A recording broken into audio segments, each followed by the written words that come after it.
अमित ये पुढे अरे सोड ना ए पकड ए हा पकड सर वरिष्ठ पोलीस अधिकाऱ्यांची चर्चा केली काय नेमकी चर्चा झाली आहे आणि काय नेमकं आश्वासन दिलंय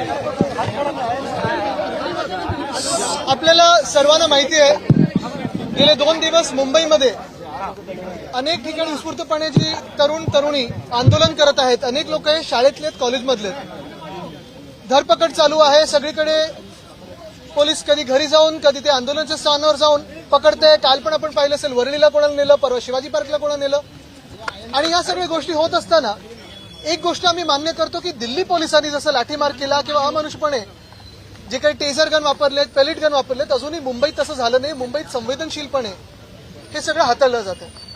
आमची पोलिसांना हीच विनंती आहे की हे सगळे तरुण आहेत, स्वतःच्या भावना व्यक्त करत आहेत. परवा जे दिल्लीत घडलं त्याच्या विरोधात आंदोलन करत आहेत, रस्त्यावर येत आहेत. हे आंदोलनं होऊ द्या, शांततापूर्व आंदोलनं आहेत. ही आंदोलनं जे आंदोलक आहेत त्या आंदोलनामध्ये शांततापूर्व आंदोलक आहेत. हिंसा ही सरकारकडून होत आहे. सरकारकडून हिंसक काही पावलं उचलली नाही गेली तर निश्चितपणे आंदोलन देखील शांततापूर्वच राहील. पण मुख्य गोष्ट ही आहे की देश एकवटलेला आहे आणि हा आवाज दिल्लीपर्यंत पोहोचणे गरजेचं आहे. जिथे ताब्यात घेतलं जातात, गुन्हे दाखल केले जातात, त्यांना सोडलं जात नाहीये, आश्वासनं दिली जातात की सोडणार. आता ही सगळी मुलांना बाहेर आणले ना, मी सोडलेलं आहे. आणि तर हातात संविधान पकडलं सकाळपासून हा असाच आहे. अनेक ठिकाणी आरसीएफ पोलीस स्टेशनला देखील आता मला निरोप आला की तिथे सोडलेलं आहे. या सगळ्या मुलांना सोडलेलं. ही तरुण मुलं आहेत, कॉलेजमधली मुलं आहेत आणि कशाची भीती नाही आहे ना. काहींना सोमवारी बोलवलं आहे, आधार कार्ड घेतलेले आहे. नक्कीच जे देशद्रोही सरकार भाजपचं आमच्या राज्यात बसलेलं आहे किंवा देशात बसलेलं आहे, जे देशासाठी तरुण रस्त्यावर येतात त्यांना अतिरेकी ठरवलं जात आहे. आणि हेच पुन्हा एकदा सांगतो, जेवढी दडपशाही तुमची वाढत जाईल, जेवढं तुमची पावलं सरकारकडून हिंसक होतील तेवढं आंदोलन चिघळेल. तुम्हाला जर आम्हाला व्यक्त होऊन द्यायचं असेल शांततापूर्व तर तसंच होऊ द्या. काल पण आपण पाहिलं असेल, काल मला वाटतं अमित तुमच्याच घराखाली तिथे आपल्या शिवतीर्थावर जे आंदोलक बसले होते तिथे देखील पोलिसांनी येण्याचा प्रयत्न केला. स्वतः अमित होता, शर्मिला काकी होती, सगळे उतरून त्यांच्या सोबत उभे राहिले आणि असंच ठिकठिकाणी आम्ही करत राहू. आता माझ्यासोबत अनिल परबजी, बाळा नांदगावकरजी, इथे प्रमोद शिंदेजी वगैरे सगळेच होते, फहाद आहे, एनसीपीचे आहे, सगळे आम्ही ह्या तरुणींसाठी उतरलेलो आहोत. हे कुठच्याही पक्षाचे नाहीत. जातपात धर्माच्या पुढे जाऊन तिरंग्यासाठी आणि देशासाठी, सोनम वांगचुकसाठी, अभिजित दिपकेसाठी आणि महामानव डॉक्टर बाबासाहेब आंबेडकरांनी जे दिलेलं संविधान आहे त्याच्यासाठी पुढे आलेले आहे. सुप्रीम कोर्टानं या संदर्भात तात्काळ सुनावणी घेण्यास नकार दिलेला आहे. बघा आता काय अर्जन्सी आहे हे आम्ही ऐकलं काल आणि आज पण त्यांनी तेच सांगितलं. आणि ह्या काय अर्जन्सी आहे अशी आमची पण केस गेले 4 वर्ष चाललंय. त्या काय अर्जन्सीमध्ये आहे हे पाहता पाहता 4 वर्ष निघून गेली. लोकशाहीचे बट्टाबोळ झालेला आहे, अनेक पक्ष फोडले गेले, पण काय अर्जन्सी आहे. पण एक चांगलं आहे, मी आभार मानतो, कॉक्रोचेस सगळे तर रस्त्यावर आले. साधी गोष्ट आहे, काल आपण पाहिलं असेल जंतर मंतरला आणि जंतर मंतर करून देशाच्या संसद भवनाकडे अनेक लोक, देशाच्या प्रत्येक कोपऱ्यातून जे लोक गेलेत, मग प्रत्येक वयोगटातले आहेत, प्रत्येक सामाजिक स्तरातले ही जात होती एकच मागणी घेऊन की धर्मेंद्र प्रधान यांनी राजीनामा द्यावा. त्यांच्यावर टिअर गॅस सोडला गेला, लाठीचार्ज झाला, पेलेट गन वापरले, टेझर गन जे शॉक देतात. मला वाटत नाही जगात कुठच्याही डेमोक्रेसीमध्ये, कुठच्याही लोकतंत्रात असं दिलं जातं.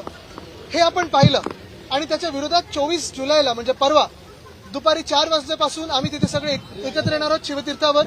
मासाहेब मीनाताई ठाकरे माझ्या आजी त्यांच्या पुतळ्याच्या तिथे. आणि फक्त एकच, सगळे राजकीय पक्ष कुठचीही झेंडा न घेता हातात सगळे राजकीय पक्ष एकत्र येणार आहेत आणि राष्ट्रगीत गाणार आहेत, तिरंगा घेऊन येणार आहेत. थांबवायचं तरी थांबवा आम्हाला. सर, आपण बघतोय की आंदोलन करताना पाहायला मिळतात. काल शरद पवार, सर्वांनी आंदोलन केलं, पण आज शरद पवार आणि सुप्रिया सुळे यांनी पंतप्रधान. मी तिथे आत नव्हतो, मला त्यांची काय चर्चा झाली माहित नाही, पण काल आपण पाहिलं असेल उद्धव साहेब स्वतः जंतर मंतरला गेले, अभिजित दिपकेंना भेटले.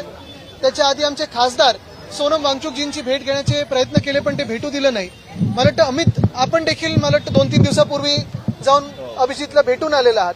एकंदर संपूर्ण देश आणि देश के जग हे आता पाहत आहे देशात, आपल्या देशात तरुणाईला कसं चिरडलं जातं. काल आपण पाहिलं की सर आदित्यजी काल राहुल गांधींना ज्या वेळेला बावनकुळे म्हणतात की नौटंकी आहे, नौटंकी सुरू असे बावनकुळे त्यांनी किती पेपर दिलेत आयुष्यामध्ये.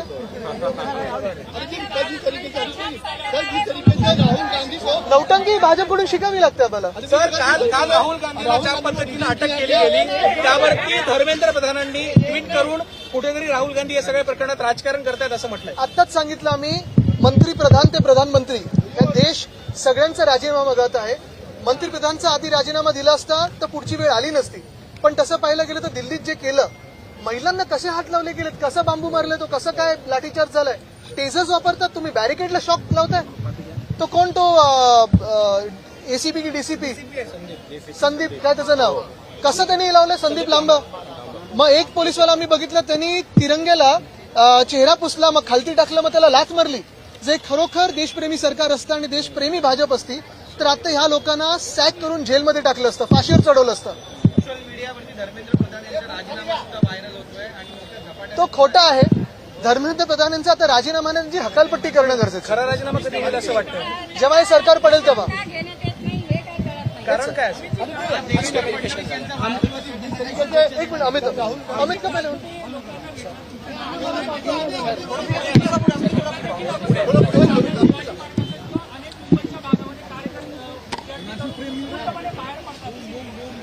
पहिले मला प्रश्न नाही कळला. काल तुम्ही विद्यार्थ्यांना पाठिंबा दिला आंदोलन करताना, आजही मोठ्या प्रमाणात मुंबईभर जे ते विद्यार्थी बाहेर पडतात, तरीही अद्याप दिल्लीतून किंवा केंद्रातून कोणतीही पावलं नाही, मला वाटतं हा सरकारवरचा राग आहे आणि आता लोक सोशल मीडियावर लिहिण्यापेक्षा रस्त्यावर उतरत आहेत. हे बघून मला आनंद आहे. म्हणून मी काल पण बोललो की त्यांच्यावर फोकस करा. राजकीय पक्ष म्हणून आम्ही उतरलो नाहीये, तर देशासाठी एक कुठेतरी लोकशाही वाचली पाहिजे म्हणून हे सगळे लोक उतरले आणि त्यांच्यात तो राग आहे. आम्ही त्यांच्या पाठीशी आहोत हे दाखवायला आम्ही उतरलोय. आणि कुठे हात लावतात तुम्ही, विद्यार्थ्यांना हात तर लावून दाखवा. आम्ही आहोत त्यांच्या पाठीशी, त्याच्यामुळे त्याच्यासाठी आम्ही उतरलोय. त्याला काही घाबरायची गरज नाहीये. कुठेतरी हे जे तरुण रक्त आहे ते चिघळलंय आणि ते सरकारला जाब विचारतायत. आता हा मोर्चा जो आपण जर सकाळपासून बांधतोय आदित्यजी, जो सकाळचा मोर्चा चेंबूरमधला होता तो आता पोलीस स्टेशनच्या बाहेर येऊन घेतलाय. कशा पद्धतीनं आंदोलन करताना आता हाताळलं जाईल असं तुम्हाला वाटतं? कारण पोलिसांकडनं ताब्यात घेतलं जातं. नाही, जसं आदित्यजी बोलले तसं एक मुंबई पोलीस खूपच आमचं सहकार्य करते, प्रोटेस्टर्सचं सहकार्य करते. त्याच्यामुळे त्यांना लगेच त्यांना पण सोडायचं. मी काल काही पोलिसांशी बोललो, ते बोलले आमच्या घरी पण मुलं बाळ आहेत, त्याच्यामुळे त्यांना डिटेन करून सोडणार आहेत. पण मला वाटतं की हे जे तरुण रक्त जे उतरलंय ते अतिशय उत्तम आहे आणि मला वाटतं असा हा आवाज सरकारपर्यंत पोहोचला पाहिजे. त्यांना कशा पद्धतीने ह्याच्यातच मी तुम्हाला ऍड करतो की जे मुख्यमंत्री ह्या गोष्टीला फेसलेस बोलतायत ह्याच्यावर आपण विचार केला पाहिजे.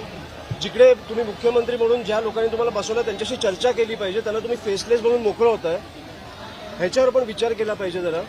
त्याच्यामुळे खूप गांभीर्याने घेतला पाहिजे हा विषय. हेच आम्ही सांगतोय. जे आता बाहेर इथे आलेले आहेत ह्याच्यासाठी चालेल, कुठेही कोणाला अटक झाली तर ते त्या पोलीस स्टेशनला येत आहेत. आणि आम्ही पोलिसांना हेच सांगितलेलं आहे की आंदोलन शांततापूर्व आहे, तसं होऊ द्या, चिघळू देऊ नका. चिघळलं तर मग त्याचे परिणाम भयानक होतील. सॉरी, थांबा.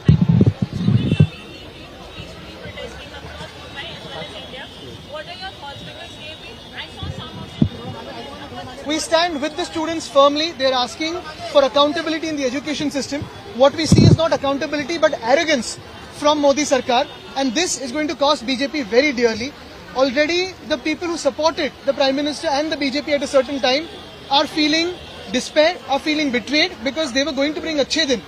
What we are seeing is actually a complete dismantling of even normal days, forget Achhe Din. जिस तरीके से दो शेख जो मर्जर थे उसको आज सुप्रीम कोर्ट ने स्टे लगाने से इंकार कर दिया है, जो डिसीजन लिया गया. मुझे लगता है किसी ने इन्हीं युवाओं को कॉकरोच कहा था, उन्हीं ने आज पूछा है कि क्या अर्जेंसी है. देश के हालात खराब होते जा रहे हैं, देश के हालात बदतर होते जा रहे हैं. संविधान आप देख रहे हो, भाजपा बदलना चाहती है.